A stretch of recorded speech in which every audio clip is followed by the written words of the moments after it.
Please subscribe to 7 Media. Shobhan బాబు గారు చెప్పండి. చెన్నై శోభన్ బాబు గారు అయితే మీరు హైదరాబాద్ శోభన్ బాబు గారు. మీరు ఎంటర్ప్రెన్యూర్గా మీరు ఇటు టర్న్ అవ్వటానికి ఆయన కృష్ణ అని చెప్పారు. ఆయనలో మీకు నచ్చిన గుణం కానీ లేకపోతే ఆయన నుంచి ఈ తరం నేర్చుకోవాల్సిన సినిమా ఆర్టిస్టులు కానీ హీరోస్ కానీ నేర్చుకోవాల్సిన లక్షణం గురించి చెప్పండి సార్. చాలా మంచి మాట చెప్పారండి. మంచి కామెంట్ కూడా ఇచ్చారు నాకు. సో హైదరాబాద్లో శోభన్ బాబు గారు ఎట్లాగో హైదరాబాద్లో మెడ్రాస్లో ఆయన ఎక్కడ ఇది చెన్నైలో శోభన్ బాబు గారు లాగా ఇక్కడ మీద ఉంటారు. ప్రభు గారు ఒక మాట అన్నాడు ఇట్లాగే, తెలుగు సినిమా ఇండస్ట్రీలో మెగాస్టార్ అంటే ఎవరు? చిరంజీవి గారు. కానీ రియల్ ఎస్టేట్లో మెగాస్టార్ ఎవరంటే మురళీమోహన్ అని చెప్పి మొట్టమొదటి ఆయన ఇచ్చిన బిరుదే అది. శోభన్ బాబు గారు చాలా నియమ నిబద్ధతలతో ఉండే మనిషి అండి. ఎప్పుడు కూడా అంటే ఆయన దగ్గర ఉన్న అణుకో కానీ, ఆయన ఫైనాన్షియల్ ప్లానింగ్ కానీ, తర్వాత అందరితో కలిసి ఉండటం కానీ, ఎవరు ఇచ్చి పలకరించినా చాలా ప్రేమగా మాట్లాడటం కానీ, అలాగే చివరికి ఫ్యాన్స్ వస్తే కూడా వాళ్ళతో కూడా సరదాగా మాట్లాడటం కానీ చాలా మంచి లక్షణాలు ఉన్నాయి. ఆ మంచి లక్షణాల్లో నేను కొంతవరకు నేర్చుకున్నాను. తర్వాత ఒకసారి ఏదో ఇది జరిగింది, తుఫాన్లు వచ్చినప్పుడు మేమందరం కూడా చెన్నైలో అమౌంట్స్ కలెక్ట్ చేస్తున్నాం, అందరి దగ్గరికి వెళ్ళాం. అలాగే శోభన్ బాబు గారి దగ్గరికి కూడా వెళ్ళాం. శోభన్ బాబు గారు ఒకటే అన్నారు, మురళీమోహన్ గారు పెద్దలందరూ కలిసి వచ్చారు, డివిఎస్ రాజు గారు, వీళ్ళు అందరూ కూడా, నాకు ఇలాంటి వాటి మీద నమ్మకం లేదండి. ఈ ర్యాట్ రేస్లో నేను పాల్గొలేను. ఆయన 10 లక్షలు ఇచ్చాడని, మీరు ఈయన 20 లక్షలు ఇచ్చాడని అని చెప్తే నేను ఇవ్వనట్లా. అందరి సమక్షంలో చెప్పారు, అందరూ ఉండగా చెప్పారు.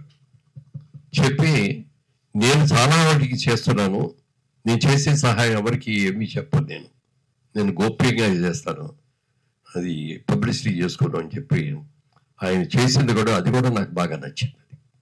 అందుకని నేను ట్రస్ట్ పెట్టాక కూడా ఎవరికి కూడా చెప్పకుండా ఉండి చేసింది. ఆ ఇన్స్పిరేషన్ కూడా శోభన్ బాబు గారి నుంచి తీసుకుని ఇన్స్పిరేషన్. అది మురళీమోహన్ గారు నమస్కారం సార్. పద్మశ్రీ వచ్చిన సందర్భంగా శుభాకాంక్షలు తెలియజేస్తూ, నా సైడ్ నుంచి కూడా ఒక పేద విద్యార్థి వస్తే మీరు జైపేరి ఆఫీసులోని తీసుకొస్తే మీ రికమెండేషన్తో ఆ విద్యార్థికి ఫీజు కట్టడం జరిగింది. ఆ రోజు నుంచి మా ఫ్యామిలీ అంతా కూడా మిమ్మల్ని చాలా గుర్తుపెట్టుకొని అడగంగానే సహాయం చేశారని ఇప్పటికీ మర్చిపోవట్లేదు.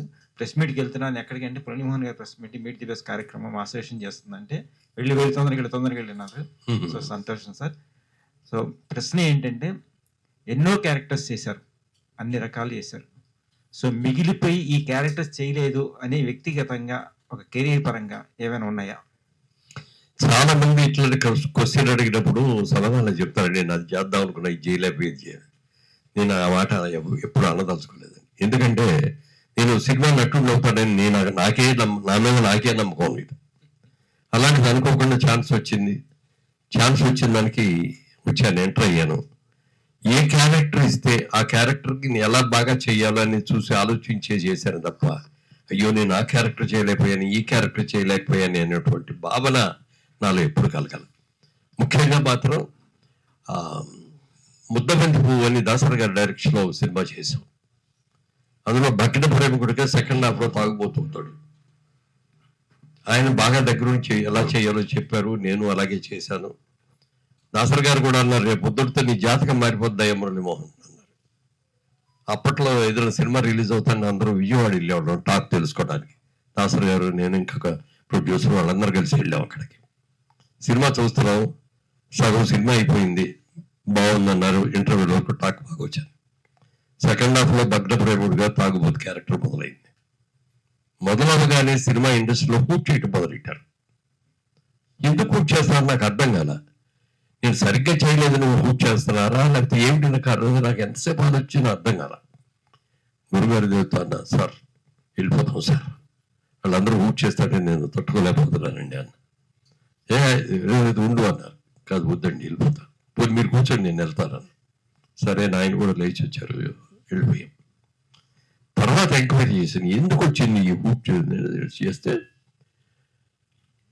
మరి జగమే మాయ సినిమా, జగమే మాయ కదా నాగేశ్వరరావు సినిమా ఏంటి తాగుబోతే, దేవదాసు, సారీ దేవదాస్ సినిమాలో నాగేశ్వరరావు గారు అద్భుతంగా చేశారంటే అద్భుతం.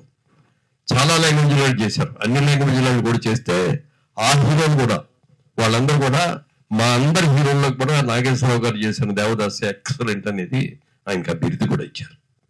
అంత పేరు ఇక అసలు తాగుబోతు క్యారెక్టర్ అంటే నాగేశ్వరరావు గారు చెప్పి ఎవరు చేయలేరు అన్న లెవెల్లో చేశారు ఆయన. అయిన తర్వాత ఆయనకి గుండె ఆపరేషన్ కోసం అమెరికా వెళ్ళాడు. వెళ్ళిన తర్వాత ఆయన తిరిగి వస్తాడో రాడో అది కూడా చాలా మందికి అనుమానం. ఆ రోజుల్లో గుండె ఆపరేషన్ అంటే అలా ఉండేది.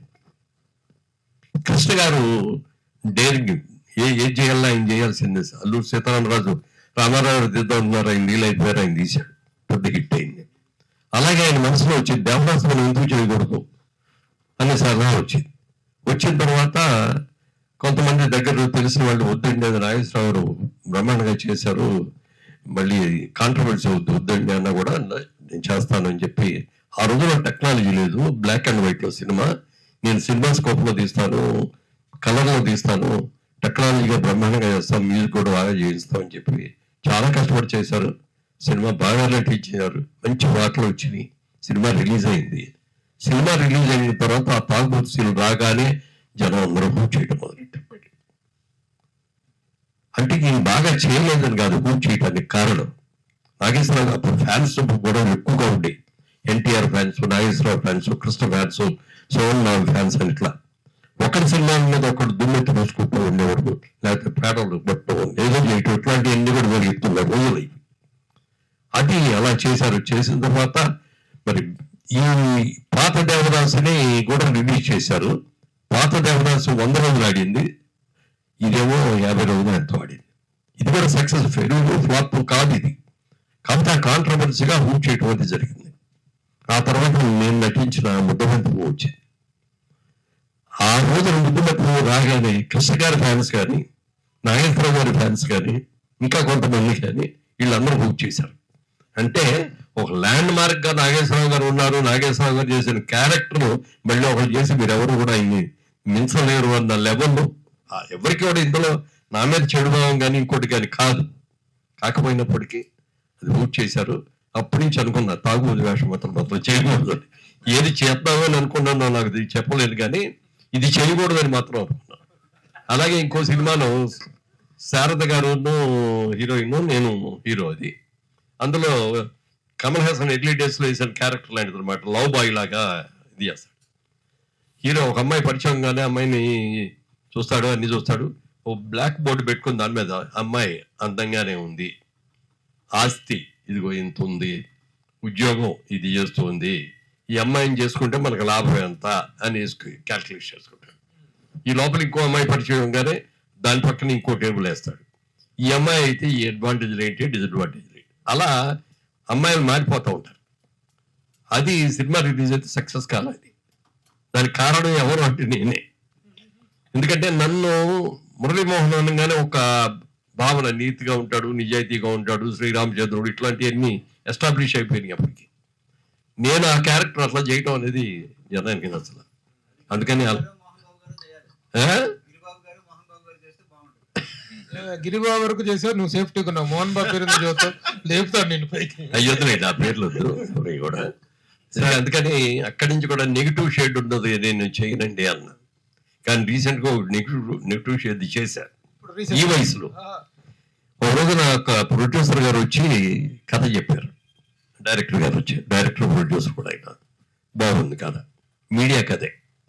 మన మీడియాలో మనం బ్రేకింగ్ న్యూస్లు ఇస్తూ ఉంటాం కదా, ఈ బ్రేకింగ్ న్యూస్ ఎవరికాళ్ళే ఉన్న కాంపిటీషన్ పెరిగిపోయి అందరికంటే ముందు మనమే ఇచ్చేయాలి, మనమే బ్రేకింగ్ న్యూస్ ఇవ్వాలి అని చెప్పి చేసేటటువంటి సబ్జెక్ట్ అది. దానికి సంబంధించిన సబ్జెక్ట్ బాగుందండి, సబ్జెక్ట్ వెరైటీగా ఉంది, లేటెస్ట్గా ఉంటుంది ఇది. కానీ ఇందులో హీరో ఎవరండి అన్న.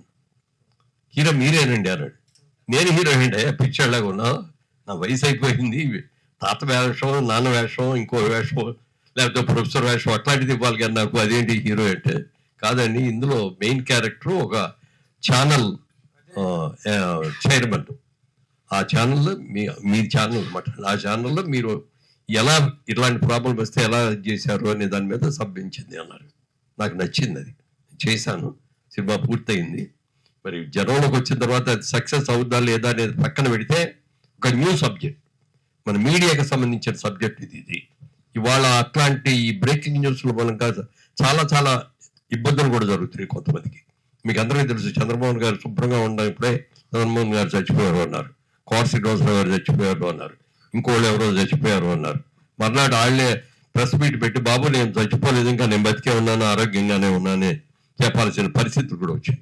అలాంటి దాని మీద సినిమా అది బ్రేకింగ్ న్యూస్. అది మాత్రం చాలా ఏళ్ళ తర్వాత మళ్ళీ హీరోగా వేశారు అందరూ. ఇది బ్రేకింగ్ న్యూస్, ఇది రియల్ బ్రేకింగ్ న్యూస్ సార్. మళ్ళీ కదా సార్, మీరు రాకపోతే క్యారెక్టర్ గురించి చెప్పారు కదా, ఆ రోజుల్లో అంటే మీరు గోతండ్రి తీర్పు ఆ రోజు చేస్తున్నప్పుడు మీ కళ్ళు చూస్తే ఎప్పుడు ఎరుపు కొద్దిగా రెడ్డిష్ గా ఉండేవి. మురళీ మోహన్ గారు ఎప్పుడు తాగుతూ ఉండేవారా అన్నదానికి కూడా కాంట్రవర్సీ అవుతాయి. మీరు ఒక సమాధానం చెప్పారు, అదే ఒకసారి. ఒకసారి ట్రైన్లో విజయవాడలో షూటింగ్ చేసేసి ట్రైన్ ఎక్కాము, వస్తున్నాం. ఆ గేట్ అప్పుడు ట్రైన్లో అప్పుడు ఫైట్స్ అయ్యాయి ఉండేవు. వచ్చి అందరూ కూడా ఇక అద్దాలు వేసేసాం, వేసేసి కూర్చున్నాం. ఒరే చూడరా ఎట్లా ఉన్నాడు, కళ్ళు కూడా ఎర్రగా ఉన్నాయి, బాగా మందు వేసేసినట్టు ఉన్నాడు అన్నాడు. ఇది నాకు ఎప్పుడు మందు కూడా తాగను నేను, కానీ నాకు చిన్నప్పటి నుంచి కళ్ళు తొందరగా ఎర్రబడతా ఉండి, కొంచెం ఎండలో తిరిగినా ఎర్రబడటం అట్లాంటిది అన్నీ ఉండేది. అది బాబు పిలిచి బాబు నాకు మందు అలవాట్లేదు, నేను ఎప్పుడు మందు తాగను, నేనేం తాగలేదు, నా కళ్ళు ఎర్రబట్టం అనేది నా ఆరోగ్యానికి సంబంధించింది అంతేగాని అని చెప్పి వాళ్ళకి చెప్పుకున్నాను. కాబట్టి ఎంతమందికి అని చెప్పం కదా, అలా అనుకునేవారు నన్ను చాలా తాగుబోతని. నేను సినిమా ఇండస్ట్రీకి వచ్చేటప్పుడు నేను కొన్ని సెల్ఫ్ రెగ్యులేషన్స్ పెట్టుకున్నానండి. సినిమా ఇండస్ట్రీలో ఉన్నంత వరకు తాగకూడదు, సినిమా ఇండస్ట్రీలో ఉన్నంత వరకు జోదు వాడకూడదు, రేసులకు వెళ్ళకూడదు, సినిమా ఇండస్ట్రీలో ఉన్నంత వరకు ఇంకా మిగిలిన అదర్ కార్యక్రమాలు ఏమీ చేయకూడదు, 2 పెళ్ళాలు 3 పెళ్ళాలు ఇట్లాంటివి ఏమీ జరగకూడదు, దిక్కులు చూడకుండా రామయ్యలాగా ఉండు అని. దిక్కులు చూడక రామయ్య పక్కన ఉన్నది సీతమ్మ. అందుకని నేను అందుకే చెప్తా, నా జీవితం తెల్ల కాగితం, నా తెల్ల కాగితం మీద ఎక్కడ ఒక్క మచ్చ కూడా లేదు, పరనగురు కూడా. సార్, ఇండస్ట్రీలో దాదాపు టాప్ స్టార్స్ అందరి వారసులు మళ్ళా ఎంట్రీ ఇచ్చారు. సో వారిలో చాలామంది సక్సెస్ఫుల్గా కెరీర్ కొనసాగిస్తున్నారు. బట్ మీ వారసులు అసలు ఇండస్ట్రీ వైపు రాలేదు. అంటే అది వాళ్ళ అభిమతమా, మీరు ఈ వైపు రావద్దని మీరు ఏమన్నా రిస్ట్రిక్షన్ పెట్టారా, ఎలా? అంటే ఈ విషయంలో ఇంకో విధంగా చెప్పాలంటే మీకు సోహన్ బాబు గారి ఆదర్శమేమో ఇలా. ఇది కూడా ఈ విషయంలో ఆదర్శం కాదు ఇది. నా ఉద్దేశం కూడా ఎప్పుడైనా సరే పిల్లల్ని మనం చదివించేటప్పుడు మనం ఇష్టం వచ్చినట్టుగా వాళ్ళని తయారు చేయటం కాదు, వాళ్ళకి ఇష్టం ఏంటో తెలుసుకొని వాళ్ళ ఇష్టమైన రీతిలో మనం చదివి చెప్పించి పైకి తీసుకురావాలి అనేది నాకు మొదటి నుంచి భావన. అందుకని మా పిల్లల్ని బాగా చదివించాను. అబ్బాయి బాగా చదువుకున్నాడు, అమ్మాయి కూడా MA ఫైన్ ఆర్ట్స్ చేసింది. ఒక రోజున బాబుకి మెడ్రాస్లో ఉన్నాం, అప్పుడు ఇంకా సినిమాల నుంచి ఆఫర్లు రావడం అంటే రాఘవరావు గారు కూడా కవర్ చేశారు. ఒక రోజున ఏమయ్యా మీ వాడిని పంపిస్తూ సినిమా మన దాంట్లో చేద్దాం అది ఇది అని అడిగితే నేను బాబుని పిలిచి అడిగాను, బాబు ఇట్లా ఆఫర్స్ వస్తున్నాయి, తమిళ సినిమాలలో కూడా అడుగుతున్నారు నన్ను, మరి చేస్తావా అని అడిగితే నేను చేయను, నాకు ఇంట్రెస్ట్ లేదు అన్నాడు. నీకు దేని మీద ఇంట్రెస్ట్ ఉంది అన్న, నన్ను వీలైతే అమెరికా పంపించండి, నేను MBA చేసి వస్తాను, అప్పుడు BCom అయిపోయింది, MBA చేస్తాను అని చెప్పి అన్నాడు. సరే అయితే వెళ్ళు అని చెప్పి అక్కడ పంపించాం. అక్కడ MBA చేశాడు, చేసి తిరిగి వచ్చిన తర్వాత మళ్ళీ ఆఫర్లు వచ్చినాయి. బాబు మరి ఆఫర్లు వచ్చినాయి, మళ్ళీ ఏం చేద్దాం అన్న. నాకు సినిమాలో నాకు అస్సలు ఇంట్రెస్ట్ లేదండి. దేంట్లో ఇంట్రెస్ట్ నీకు అన్నా, బిజినెస్లో ఇంట్రెస్ట్ అండి. సరే అయితే రా బిజినెస్లోనే అని చెప్పి అట్లా ఇది చేశాను. కానీ మా అమ్మాయిని చూసినప్పుడు మాత్రం చాలా సందర్భాల్లో నాకు అనిపించేది, మా అమ్మాయిని సినిమాల్లో ఇంట్రడ్యూస్ చేస్తే ఎలా ఉంటుంది. ఆ రోజుల్లో ఎవరు కూడా, ఇప్పుడు కృష్ణ గారి అమ్మాయి కూడా వస్తేనే కూడా చేశారు. అంటే అలా అని కాదు, కానీ తను కూడా బాగా చదువుకుంది, తను కోరుకున్నట్టుగా పెళ్లి కూడా సంబంధం కూడా వాళ్ళ ఇష్టంతో పెళ్లి చేసాం. నిన్నే అన్నా మా అమ్మాయితో ఏదో మాటల మీద వచ్చి, మధు, అమ్మాయి పేరు మధు, బాబుని చేద్దాం అనుకున్నాము చేయలేకపోయాము, వాడు ఇష్టం లేదన్నాడు. కానీ నీ విషయంలో మాత్రం నేను అప్పుడప్పుడు అనిపిస్తూ ఉంటుంది, నిన్ను కనుక సినిమా ఇండస్ట్రీకి ఇది ఇంట్రడ్యూస్ చేసేటడితే మరో జయబాదురి లాగా, ఆంధ్ర జయబాదురి లాగా ఉండేదాన్ని నువ్వు. అంటే హోమ్లీగా జయబాదురి సినిమాలు, బిగిన సినిమాలు అన్ని చూస్తుంటారు కదా అప్పట్లో. అమితాబ్ గారితో పెళ్లి కూడా కాకముందు చాలా సక్సెస్ఫుల్ సినిమాలు ఉన్నాయి. అలాంటివి పనికొచ్చేది, బాగా చేసి ఉండేది అని అనుకున్నాను. నేను చెప్తాంటే కూడా వదిలేండి, నాకు ఈ లైఫ్ హ్యాపీగా ఉంది. సార్ మీ మనవరాలు ఇప్పుడు ఇంట్రెస్ట్ చూపిస్తున్నారు ఫిల్మ్ లైన్లో, ప్రొడక్షన్ కూడా చూస్తున్నారు. మరి ఆమెకి ఏమైనా ఇంట్రెస్ట్ ఉందా? ఆవిడకి కూడా ఇంట్రెస్ట్ ఇంతవరకు బయటపడలేదు. ఒకసారి 1-2 సార్లు అడిగాము. ఇప్పుడు అంతా కూడా ఎవరికైనా, ఇప్పుడు మా మనవరాలు అయినా, అలాగే మా తమ్ముడు కిషోర్ గారు అమ్మాయి అయినా సినిమా ప్రొడక్షన్ మీద, సినిమా నిర్మాణం మీద ఉన్నాయి కానీ ఆశలు, సినిమా ఆర్టిస్ట్ అవ్వాలనే ఆశలు వాళ్ళకి ఎవరికి లేవు.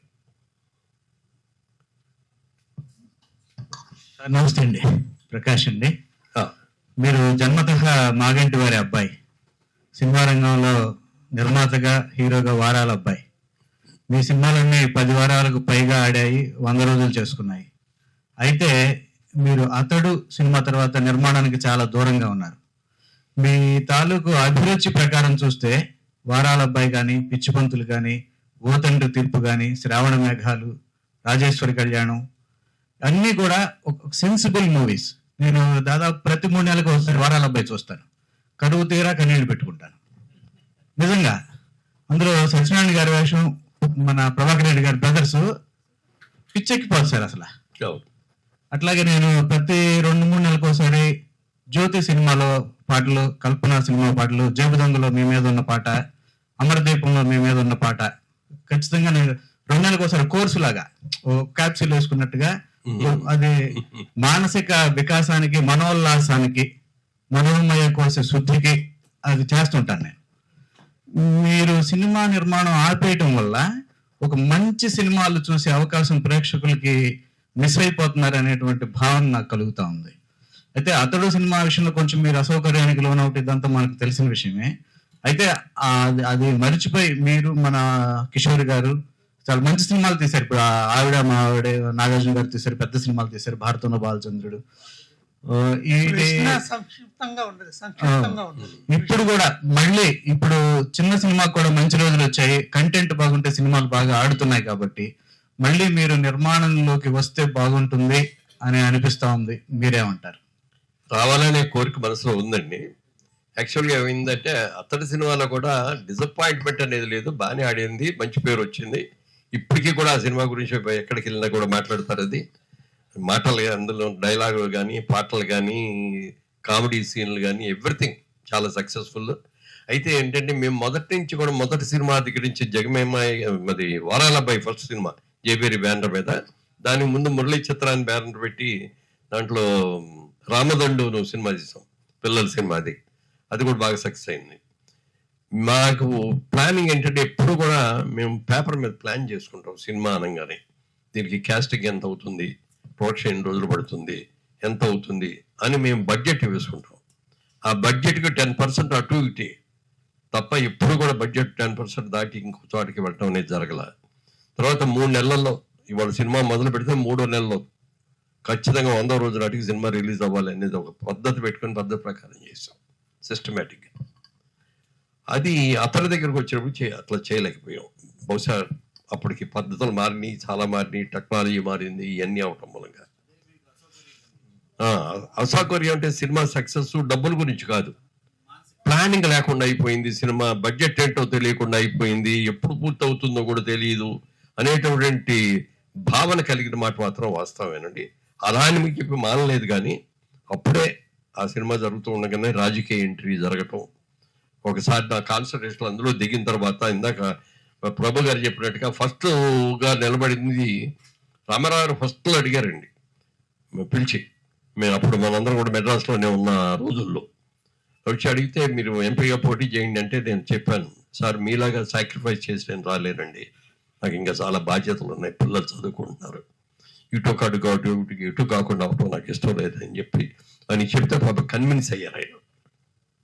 తర్వాత మళ్ళీ కొన్నేళ్ళు అయ్యేటప్పటికి అన్ని రకాలుగా సెటిల్ అయ్యావని చెప్పి చంద్రబాబు నాయుడు గారు మళ్ళీ పిలిచి, ఆ రోజు నాబారావు గారు చెప్తే నువ్వు కాదన్నావు, ఇప్పుడు చెయ్యి అని చెప్పి మళ్ళీ ప్రశ్న ఇచ్చారు.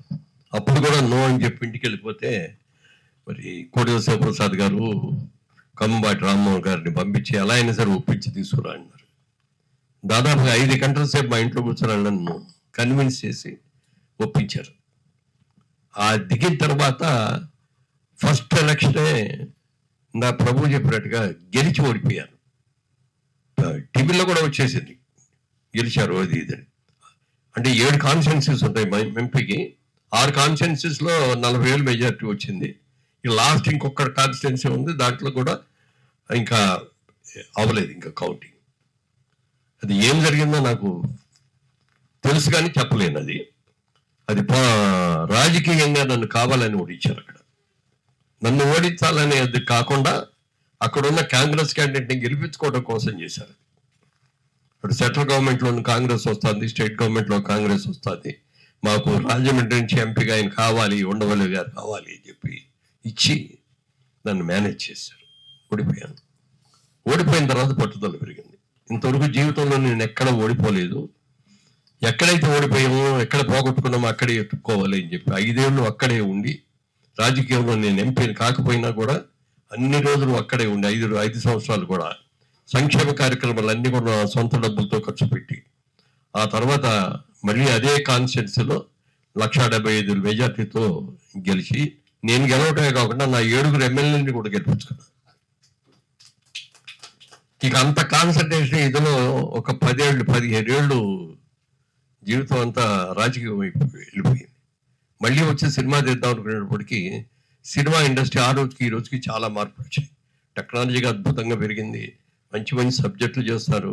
ఇదివరకు ఓన్లీ ఆంధ్రప్రదేశ్లో తెలుగు వాళ్ళు ఉన్న దగ్గరే సినిమా రిలీజ్ అయ్యే సినిమా ఇవాళ వరల్డ్ వైడ్గా ఆడుతుంది.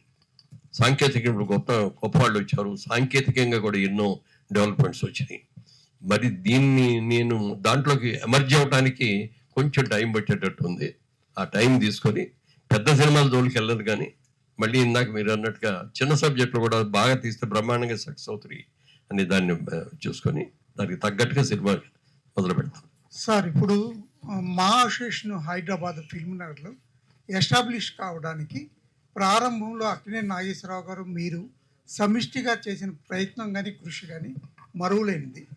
ఆ రోజుల్లో మీరు చేసిన కృషి గురించి చెప్పండి సార్. మా అసోసియేషన్ మెడ్రాస్లో ఉండగా అసోసియేషన్ బాగుండేదండి. ఆర్టిస్ట్ అసోసియేషన్ అయినా కూడా బాగుండేవి, చాలా బాగా సక్సెస్ఫుల్గా చేశారు. తర్వాత ఇక్కడికి వచ్చిన తర్వాత అసోసియేషన్ లేదు, ఎవరి కాళ్ళు అయిపోయాం. ఎవరికైనా ఏదైనా ప్రాబ్లం వస్తే ఏం చేయాలి, ఎవరిని అడగాలి, ఎవరికి చెప్పాలి అనేది కూడా తెలియనటువంటి అగమ్యమైన గోచర్లో ఉండిపోయాం. ఆ టైంలో ఒకసారి సుబ్రహ్మరెడ్డి గారు ఆర్టిస్టులందరినీ చార్టర్ ఫ్లైట్లో తీసుకుని వెళ్ళి వైజాగ్లో క్రికెట్ మ్యాచ్ ఆడించారు.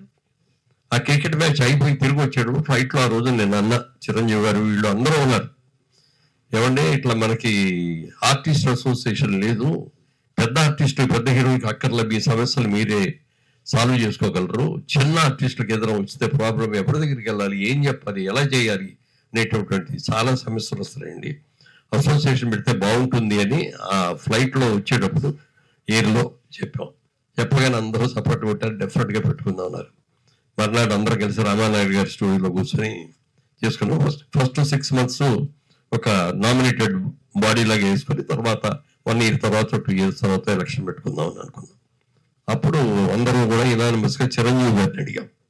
చిరంజీవి గారు మీరు ప్రెసిడెంట్గా ఉంటే బాగుంటుంది అని చెప్పి ఆయన అన్నప్పుడు నాకు ఇటు గురించి పెద్దగా తెలియదు. మురళీమోహన్ గారికి తెలుసు కాబట్టి ఆయన సెక్రటరీగా ఉండేటైతే ఫౌండర్ ప్రెసిడెంట్గా నేను ఉంటాను, ఆయన ఫౌండర్ సెక్రటరీగా ఉంటే వేస్తాను అని చెప్పి మాట ఇచ్చారు. ఆ మాట మీద దానికి ఏం పేరు పెట్టాలి అన్న దాని మీద కూడా నాకు, ఎందుకంటే మలయాళం వాళ్ళది అమ్మ అసోసియేషన్ అనేది ఉంటుంది. అంటే association of Malayalam movie artist అని అమ్మ, దానికి తగ్గట్టుగా రావాలి అని ఆలోచించి మూవీ ఆర్టిస్ట్ అసోసియేషన్ MAA మా అంటే అమ్మ అనే ఉంది. హిందీలో అయితే మా అనే అంటారు, అమ్మ అనే పిలవరు. ఇది మంచి పేరు అవుద్ది అని చెప్పి అది సెలెక్ట్ చేసుకొని బాపు గారితో మోనోగ్రామ్ అయ్యని కూడా చేయించుకొని చేసాం. ఆ రోజు రూపాయలు అసోసియేషన్కి ఏదైనా వస్తే చిరంజీవి గారు, నేను, రామానాయుడు గారు, ఇంకొకడు తలా జేబులు తుడిచి తీసుకొని వెళ్ళి చేసి మా ఇల్లే ఆఫీసు మా స్టాఫ్ దానికి ఇది చేసాం. చాలా బాగా చేసాం. అది పెద్దది అయింది, బ్రహ్మాండంగా జరిగింది. చివరికి మళ్ళీ నేను రాజకీయాల్లోకి వెళ్ళిన తర్వాత అది కూడా గాడి చెప్పింది. సార్ మురళీమోహన్ గారు ఒక్క నిమిషం సార్, ఒక్క నిమిషం. మీరు చిరంజీవి గారు ఫౌండర్ ప్రెసిడెంట్ గా మా అసోసియేషన్ స్టార్ట్ అయింది, బాగుంది. సినిమా ఇండస్ట్రీలో అందరూ కూడా చిరంజీవి గారిని అన్నయ్య గారు అన్నయ్య అన్నయ్య అని పిలుస్తారు, కానీ చిరంజీవి గారు మిమ్మల్ని అన్నయ్య అని పిలుస్తారు అంటారు. మానవుడి పాండవుల నుంచి మీ మధ్య అసోసియేషన్ ఉంది. మొన్న నుంచి మిమ్మల్ని ఆయన రిక్వెస్ట్ చేసి గాడ్ ఫాదర్ లో కూడా మంచి క్యారెక్టర్ అన్నయ్య మీరు ఇచ్చేస్తే బాగుంటుంది అన్నారు. అందరూ అన్నయ్య అని పిలిచి చిరంజీవి గారు మిమ్మల్ని అన్నయ్య గారు అని పిలవటం పట్ల మీ అభిప్రాయం, మీ స్పందన ఏమిటి? మొదటి సినిమా నుంచి అదే ఆయనకి మొదటి సినిమా మనోహర్ పాండవులు సినిమా షూటింగ్ చేసేటప్పుడు అందులో నాది ధర్మరాజు గారి క్యారెక్టర్, చిరంజీవి గారు అర్జెంటు, ప్రసాద్ బాబు గారు దేవుడు, ఇట్లా మేమందరం కలిసి చేసాం. అప్పుడు వాళ్ళందరూ కూడా నన్ను అన్నయ్య అన్నయ్య అనే పిలిచేవారు. ధర్మరాజు క్యారెక్టర్గా పెద్ద ఇదే సినిమాకి వెళ్ళి ఎక్కడికి వెళ్ళినా 5 కలిసే వెళ్ళేవాళ్ళం. తర్వాత ఒక రోజు కృష్ణరాజు గారు అన్నారు, చిరంజీవి గారు యాక్ట్ చేస్తుంటే చూసి మురళీమోహన్ అవుతాడు, పెద్ద యాక్టర్ అవుతాడయ్యా, కన్ను చూసి ఎంత ఉందో, ఎక్స్ప్రెషన్ బ్రహ్మాండంగా ఉంటుంది, మంచి విలన్ అవుతాడయ్యా అన్నాడు. ఆయన విలన్ అవటం ఏంటండి బాబు, అతనికి ఉన్న టాలెంట్ చూస్తే నాకే మర్చిపోతుంది, ఇండస్ట్రీకి మొగుడు అవుతాడండి అన్న. ఇదే మాట నేను అన్నది, రెండో మాట కాదు, నిజంగా అన్నట్టే అంత పెద్ద హీరో అయ్యాడు. ఎంత పెద్ద హీరో అయినా ఇవాళకి కూడా నన్ను అన్నయ్య అని పిలుస్తాడు ప్రేమగా. నాకు పద్మశ్రీ అవార్డు వచ్చింది అని తెలియగానే మరుసటి రోజు ఇంటికి వచ్చేసి గంట సేపు ఇంట్లో కూర్చొని సత్కరించి వెళ్ళిన మనిషి. ఎప్పటికీ కూడా అన్నయ్య అని పిలుస్తాడు ఆయన. అలాంటి అన్నయ్య నాకు ఉండటం చాలా సంతోషం. మురళీమోహన్ గారు లాస్ట్ గా 3-4 చేశారండి. Thank you. గ్యాంగ్ లీడర్ ఒకటి చేశారు, అది బాగా సక్సెస్ అయింది. మురళీమోహన్ గారు లాస్ట్ క్వశ్చన్, మీ మీద పుస్తకం రాస్తున్నారన్నారు, అది ఎప్పుడు వస్తుంది, మేము ఎప్పుడు చదువుతాం, మీ బయోడేటా అంతా? ఇదేమో బాగా బిజీ అయిపోయాడండి, కరెక్ట్గా చెప్పారు. ఈయనకి మొట్టమొదటి అన్నపూర్ణ సంస్థకి దాని గురించి దుక్కుపాటి మోసారావు గారిని పిలిచి బాగా రాస్తున్నాడని చెప్పి ఈయనకి అవకాశం ఇచ్చారు. అప్పుడు కూడా బిజీగా ఉండి సరిగ్గా రావట్లేదు, కూర్చోట్లేదు అన్న తర్వాత ఒక రోజున రామయ్య సరదాగా హోటల్కి వెళ్దామని చెప్పి ఈయన తీసుకెళ్ళి హోటల్లో కూర్చోబెట్టి టిఫిన్ అన్ని పెట్టిన తర్వాత, నువ్వు ఈ రూమ్లోనే ఉంటావు, నువ్వు ఇది పూజ చేసే వరకు బయటికి రాకూడదు అని రూమ్ తాళం కూడా వేసుకుని వెళ్ళిపోయాడు. ఇప్పుడు కూడా అదే పని చేసి వచ్చేటట్టు ఉంది, కానీ రాసేసారు, సగం పైన అయిపోయింది, మిగిలిన సగం కూడా పూర్తి చేస్తాం తొందరగా. ఇయర్ ఎండింగ్కే ఖచ్చితంగా వస్తుంది. అంటే సమగ్రంగా ఇవ్వాలి అని అనుకున్నాను అనమాట. అందులో నాకు అప్ అండ్ డౌన్స్ ఉన్నాయి, నాలో కూడా లేనిపోయి ఈ కూడా చెప్పారు, అవి కూడా ఉన్నాయి, అన్నీ చెప్తున్నా. Thank you so much. Thank you sir.